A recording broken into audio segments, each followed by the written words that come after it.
This is the case of Holly Marie Clouse, Part 2, and the disappearance surrounding her and her parents in 1981 and how she was found 42 years later. If you want to know more about this case, please continue watching.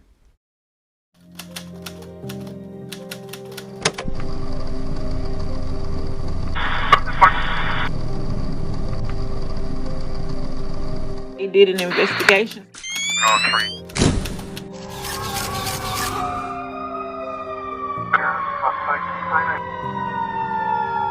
Authorities executed a search warrant.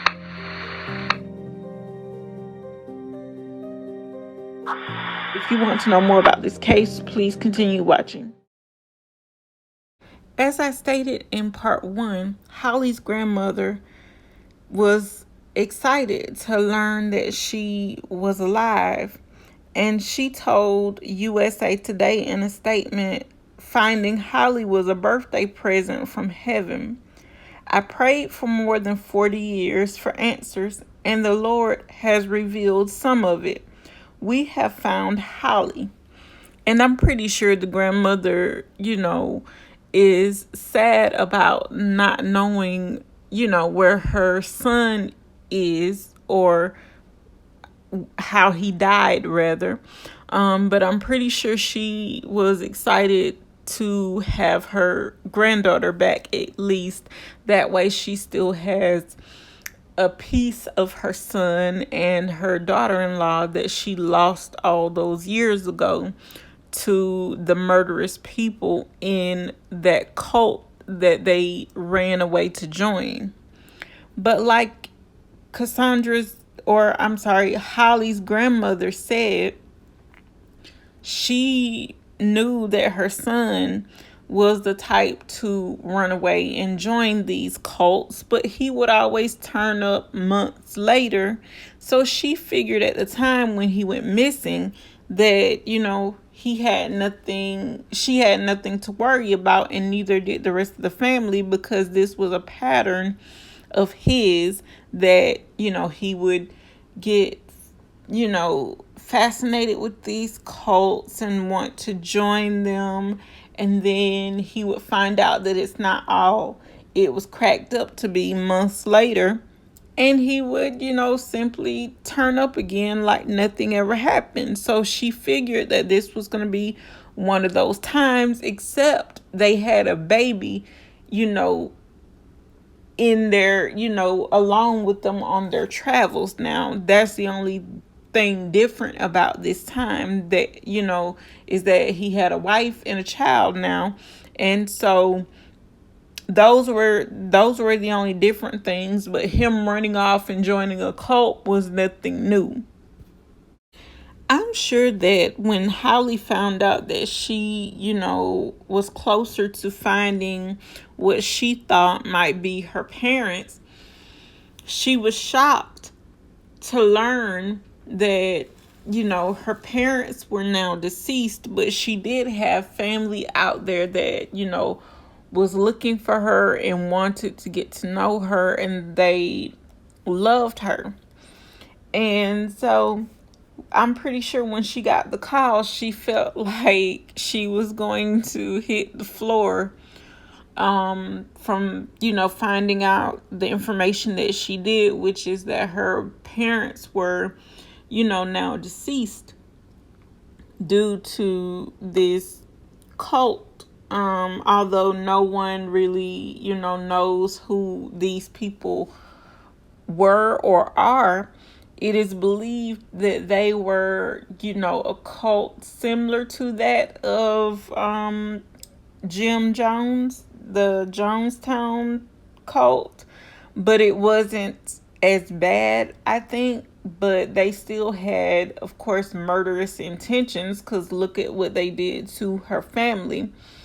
But the National Center of Missing and Exploited Children provided more background on the case through the collaborative efforts of the Texas Attorney General's Office Cold Case and Missing Persons Unit. And this department is in Louisville, the Louisville Police Department. And they actually were the ones to inform everybody that, baby Holly, or as she was going by now, just Holly, had been located. And they said they were able to connect with her directly just prior to the announcement to the public.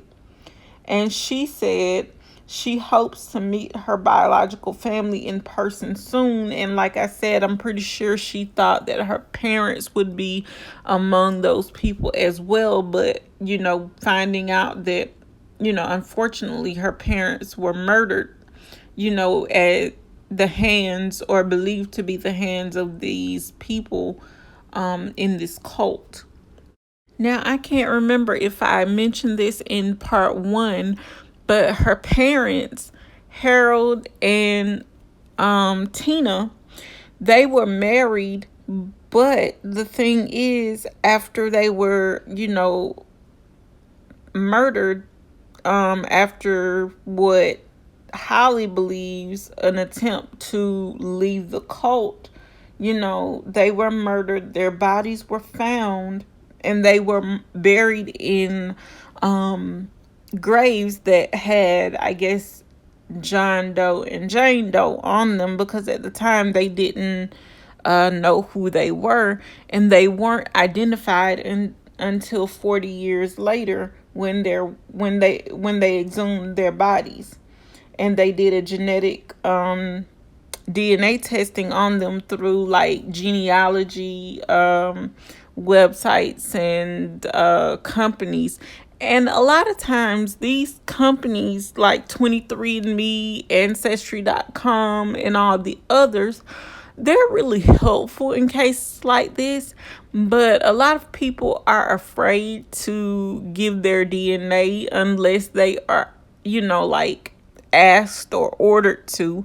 But I feel like if it's going to help, find a lost loved one or whatever, or even in some cases lead to the arrest of their killer or killers, I don't think it should be worried about, because that's why they're there, to collect the DNA, to find out who, this person is, and if they can find any link to a person's killer, that also helps with that.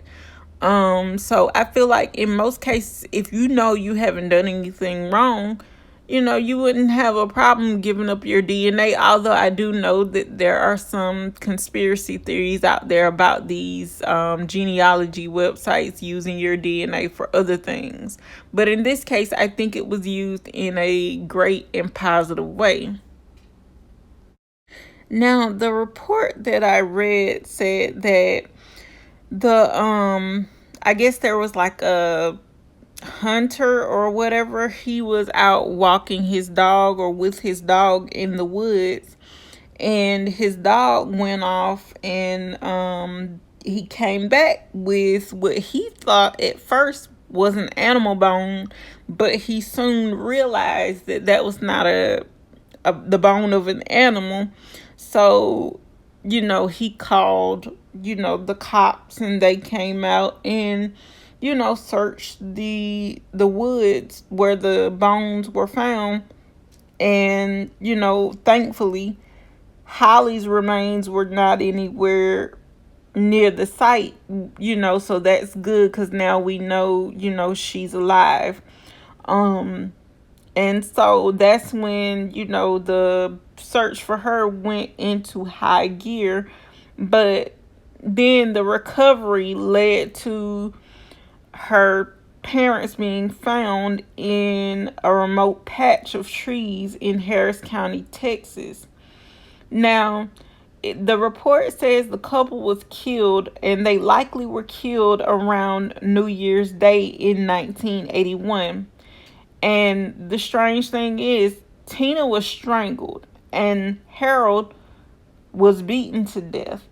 Now, I wonder if they beat him to death and then they strangled her to make it easier for them to harm her, because I don't know any man who's going to be able to stop these people and then his while his wife is being strangled, not doing anything. So they probably figured, okay, we have to take him out first, because if not, he's going to get in the way and ruin the plan.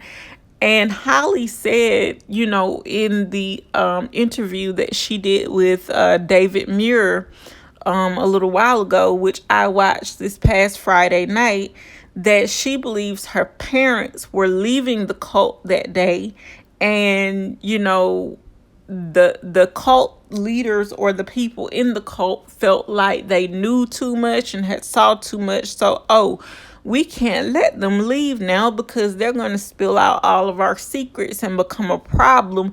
So we have to kill them.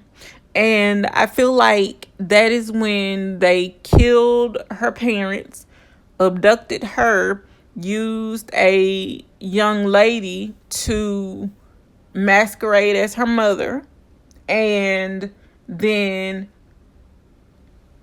gave her away to a church.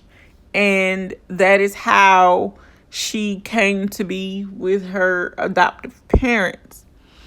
I would really like to know what were those people thinking. But as in many cases with cults, as I've said, a lot of brainwashing goes on there. And I feel like even with churches that are here in America, in the United States, they do a lot of that as well, because I could tell you a whole story about a church that did brainwashing on a lot of their members for so many years, and then a lot of them woke up to find out this is all a crock of BS. But that's another story for another time. Now, the whole time when I speak of Holly's grandmother, I've been referring to her as Holly's grandmother, but her name is actually Cassandra, and I think that's how you pronounce it, Cassandra. But she previously told the USA Today publication that she'll never forget her son and his wife, Tina. She said, I went years in pain wondering where they were. She added, I spent years with my chest on fire just waiting. And so thankfully, 40 years later, she received an answer. And shortly after the interview with David Muir, it was reported that she had passed away, but thankfully she passed away knowing what happened to her granddaughter and getting to meet her, and sadly knowing what happened to her son and his wife, Tina. Gillis told the station, I'm very thankful to have been given the opportunity to work on this case. It was a very difficult and emotional case. According to the National Center for Missing and Exploited Children, at a press conference, investigators provided more details about the possible suspects or persons who may have more information. It's possible, reportedly, they were members of a nomadic religious group and were wearing white religious robes. The suspects may have possibly practiced vegetarianism at the time and renounced worldly goods.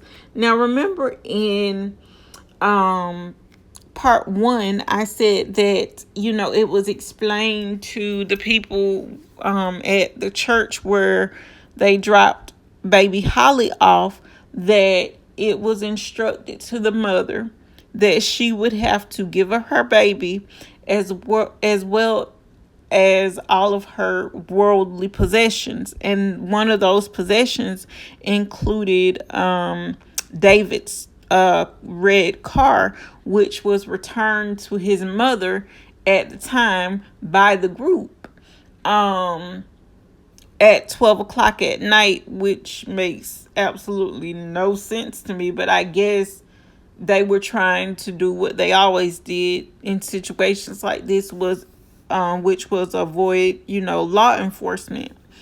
And unfortunately, that did not happen, because after they traded or handed the car over, the police moved in because they, went with the mother to, retrieve the car and make sure she was safe as well. And they told her, here, take your car, or take your son's car, go home. And they arrested them and held them for, I think, maybe the minimum of 24 hours.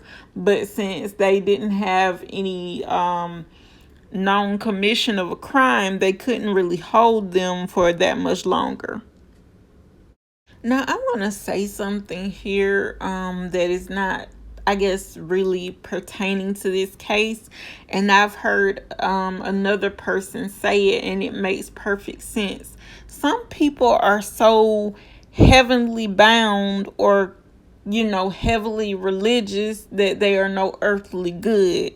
And what that means is that they have been brainwashed to think that, prayer and God is going to save everything. But as we know, faith without works is dead. But with that being said, I think that when a lot of these people get caught up in these religious cults, they tend to lose all sense of what is actually logical and be brainwashed into what their quote unquote leader is saying. And this is how we get a lot of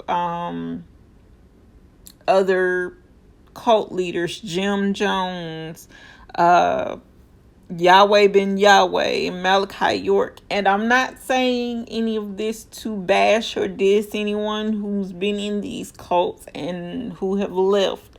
I'm just speaking of the person or leader that leads the cult, because they're mainly the ones that do the brainwashing, and they'll have their loyal followers to help in that brainwashing, because it has to start somewhere in order to get you to believe. Now, some people just join these groups as a relief from real life responsibility, and that's why a lot of them are okay with giving up contact with their family and their worldly possessions, as people like to call them. And so that is how a lot of this, happens, because of course it has to start somewhere. In some cases, it starts off really small and escalates into bigger things. So a lot of these people have been tricked into thinking that this is going to be something much better than what they know or knew. And it turns out to be the most deadliest mistake that they could make.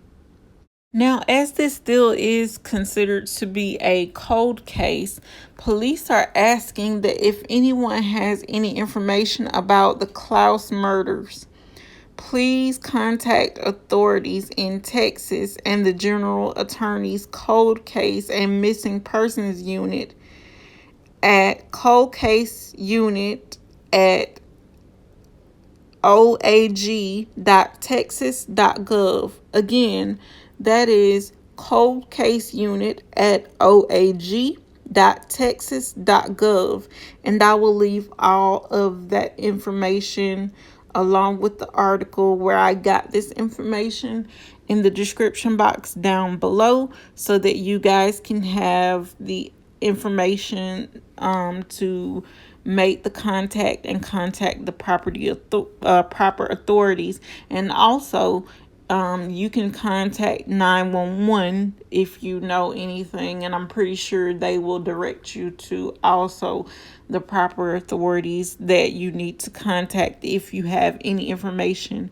And please remember, if you choose to do so by contacting authorities, you can and will remain anonymous if you choose to do so. But unfortunately, guys, that brings me to the end of this video. If you like this video, please leave me a thumbs up. Please leave me a comment down in the comment section below. And if you are not already subscribed, please make sure you subscribe. And until next time, guys, thanks for watching, and I'll see you on the next one.